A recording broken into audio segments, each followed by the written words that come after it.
G'day everybody, my name is Reese and this is my short video series where I show you how to do cool things in SPSS in less than 10 minutes. In this video I will show you how to perform a simple bivariate correlation and a simple linear regression model. I will also highlight how to perform a scatter plot and how to interpret the output. Alright guys, I've moved us straight into SPSS here and we are ready to start exploring correlation and simple linear regression. Now first thing that I would like to note is you'll notice that the data file is called ANCOVA, which is a very special form of analysis called analysis of covariance. Now the reason I've used this data set is because it feeds in to my other video on ANCOVA. So for the purposes of this video we're going to be exploring the correlation between IQ levels and performance on a particular exam. We could pretend this is like a maths unit or something like that. This is fake data, I've made it up. It's simulated for the purposes of this particular video. And what I've designed here is I have designed a research study that looked at the effect of different teaching strategies on test performance after controlling for IQ. Now, because we are only exploring correlation and regression today, we are only looking at IQ and performance. You can, for all intents and purposes, ignore the fact that that program is there.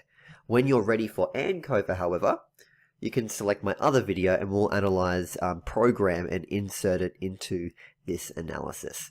But for the rest of this video, I'm just going to completely ignore this column called program. So, we're going to be exploring linear relationships today, so correlation and regression between IQ and performance. It should come as no shock or surprise that IQ levels is going to be strongly related to test performance in my fake data set here. So you could pretend that this is perhaps a statistics unit where people have been randomly allocated different classrooms, being taught statistics using different approaches, supervised study, problem-based, so on. And then after being taught a particular lesson with a particular style, they've been given an exam and we've measured their performance, their test performance in percentage. So the first step of correlation and regression, I feel, is the observation of what your data looks like. And I feel like the best way to do that is via a special graph called a scatter plot. So I'm going to go ahead and go to Graphs and then Chart Builder. And I'm going to select a scatter plot here, and SPSS wants me to put a y-axis and an x-axis. Now we always put our independent variable on the x-axis, so in this case here test performance is the thing that would come after your IQ. So test performance is going to be my DV because that's going to depend on something else, in which case here it is IQ. So I have IQ on my x-axis and test performance on my Y, and I'm going to go ahead and select OK here. And as you can see here, this is a scatter plot. Now I feel this is the best place to start analyzing linear relationships because you can clearly see what's going on. Each one of these dots here represents a person in my fake data set, and you can see here there's a nice general trend going upwards. So a person who has higher IQ tended to have higher test performance overall. Now if you double click on this graph, you can hit this little button here called Add Fit Line at Total. And what that does, if I just close these little dialog boxes down, it actually inserts a line of best fit. So it inserts what we call the regression line, the line of best fit, which best represents the relationship between IQ and test performance. And it also gives you the equation here as well. So if you wanted to go that next step and predict someone's test performance based on their IQ, this little equation here would actually solve that for you. Now that's almost approaching regression analysis there, so I'll keep that to the side for a couple of moments. But at this point in time, what I'd like you to be able to do is observe linear relationships on a scatter plot. Another thing you will be able to do with more experience, you'll not only be able to assess the direction of the relationship, so positive or negative, but also the strength as well. So the more tightly packed these points are around this line, and also based on how steep the line is as well, will indicate the strength of the linear relationship. You might be used to exploring strength of linear relationships using Pearson's R. So if you remember, the key statistic for correlation is this little R figure. R ranges from -1 to 1, and as the relationship gets stronger, the Pearson's R figure gets larger. So the closer it is to -1, or the closer it is to 1, the further away it is away from 0, the stronger the relationship is. So this is going to have quite a high R figure here, IQ and test performance, as indicated, by how tightly packed the points are and how steep the line is as well. We don't have to speculate too much though from this scatter plot, because we can actually go and perform a bivariate correlation analysis. Now, you'd only perform a bivariate correlation analysis if you were simply wanting to explore the linear relationship between two variables. If you wanted to predict one variable of another, or if you were doing more complicated analyses, things perhaps like mediation or moderation, you would not be doing correlations. You'd be doing a more sophisticated version of regression. We'll explore a simple version of regression later on this video. But for the time being, I'm just going to go ahead and drag IQ across and test performance across. Just before I hit OK, just something to flag with you. I note that a lot of students that I teach get correlation and regression mixed up a little bit. If you can try to remember that correlation is like the little brother to simple linear regression. So correlation is just about exploring the strength and the direction of relationships, whereas regression is more concerned with prediction and testing more sophisticated models. So drag your two variables across and hit OK, and you get this little box, this little output here called a correlation matrix. Now, it's called a matrix because you get both variables listed on your rows and on your columns, which actually makes a couple of this pieces of this output, a couple of boxes here, completely useless. The correlation between something, so IQ, and itself, IQ again, will always have a Pearson's R of 1. So you can essentially ignore what happens down the diagonals here, because IQ correlated with IQ is 1, test performance with test performance is also 1. On the off diagonals here, you'll see a mirror image of the exact same results, because the correlation between test performance and IQ is the same thing as IQ and test performance. So when you look at a correlation matrix, it actually looks a lot more difficult, than it has to be.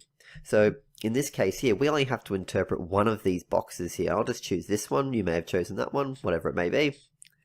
I can see here the correlation between IQ and test performance is 0.78. This happens to be statistically significant. So we can see here that there is a strong positive correlation, because this figure here is close to 1 and it's positive, indicating that higher IQ scores were associated with higher test performance scores. Again, because Pearson's R is large and positive, and the fact that it's significant as well. So you can see here you can explore linear relationships via a graphical display in a scatter plot, or you can explore correlations via a correlation matrix. Now, if you wanted to go a step further, you could actually go up to Analyze, Regression, and then Linear, and you could have your DV here as test performance, and your IQ level down as an independent variable. Lots of options here. I'm going to keep this very, very simple for the purposes of this video. So I've just got my variables dragged across. Go ahead and hit OK. And now I've performed a regression analysis. So what a regression analysis does is it gives us some additional output by providing us with a model. So what I mean by a model, it actually tests whether we can predict test performance from IQ. If you remember back to our scatter plot, remember we got this equation when we put that line of best fit in. It'll actually be presented to us in a piece of output below. So I'm going to show you that in a moment. To break down each piece of output though from a regression analysis, the first table here just tells you what variables you've entered. So it's a bit boring, just lets you know that you've put IQ into the mix. The model summary, however, is quite interesting. It gives you a few key statistics here. It gives you multiple Pearson's R. So that gives you a correlation between your observed and your predicted values of test performance, your DV. So what that means is if you were to take all of your observed figures of performance and then use your regression equation to actually have predicted level of performance, so every person would have a performance level and a predicted performance level, the correlation between that performance and predicted performance would be 0.78. So the larger that figure is, the higher the correlation is between your observed and your predicted values. You also get an R-square figure, which gives you the proportion of variance in the DV, which can be explained by the IV. So here, approximately 61% of all of the variation in test performance can be explained by IQ. Again, there's a really strong relationship. I'll leave adjusted R-square and standard error of the estimate out of this video, but they are important statistics. So a little bit more advanced standard error of the estimate, so I strongly recommend that you read up on that in your own time. Just going back to some of the other pieces of output here, we have the ANOVA table. So we can actually formally test whether we can predict test performance, and you interpret this the same way you would any other p-value. So here we've got a p-value less than 0.05, so there is a significant relationship between test performance and IQ, but more than that, we're actually able to significantly predict test performance from IQ. This coefficients table at the end, this is where you get your regression equation. So you remember back before, y equals minus 14.1. Here in this first column, we have what's called the constant, minus 14.1. So what that is, that's the y-intercept. So if we were to create this graph, actually, let's do it. I'm going to edit this graph a little bit for a moment. I'm going to make it so you can actually see the y-intercept. So I'm going to go into properties, and I'm going to make the minimum value here 0. And I'm also going to make the minimum value here on the x-axis 0 as well. So you can really see that point. Actually, I might have to make the y-axis going down to the negatives, won't I? Because it's actually have a negative y-intercept. That will help a bit. There we are. So there's my predictive equation there. So you can see, we could only see this little bit of information here before, but I've extended it out a little bit just to show you where that y-intercept actually intercepts here on this regression equation. Now, it's not actually possible to have an IQ all the way down to 0. So the y-intercept doesn't necessarily have to have a real-world application. But if you're making a prediction on someone's test performance, you'd have to start with this y-intercept of minus 14.1 plus 0.85 multiplied by their IQ score. And again, all of those numbers can be seen here. So the constant is the y-intercept. Here, 0.846, that's the coefficient for IQ, otherwise known as the gradient or the slope. And if you take those two figures there, you can construct a linear regression equation and make some predictions. I may have just dumped a lot of theory on you there, so I appreciate if you're not quite up to that, that's okay, but just bear in mind that from the regression output, you can construct an equation for prediction. So if you can walk away from this video understanding that, that's the main thing. You might need to do a little bit more reading up on how to use that regression equation. Now, what else do you get from this coefficients table? You can also test the significance of each one of your predictors. Now, we already know that our predictor is significant based on the fact of our other results, so our correlation results as well. So this doesn't come as a surprise that we can also see here in our coefficients table that IQ is also significant. What would become more useful here is if we had more than one IV, so maybe we had IQ levels or study levels or motivation or enthusiasm, other things which may impact test performance, because what we could see is we could see whether the overall equation is significant from the ANOVA table, so whether multiple things predict test performance, and then in the coefficients table it could break it down into different segments for us.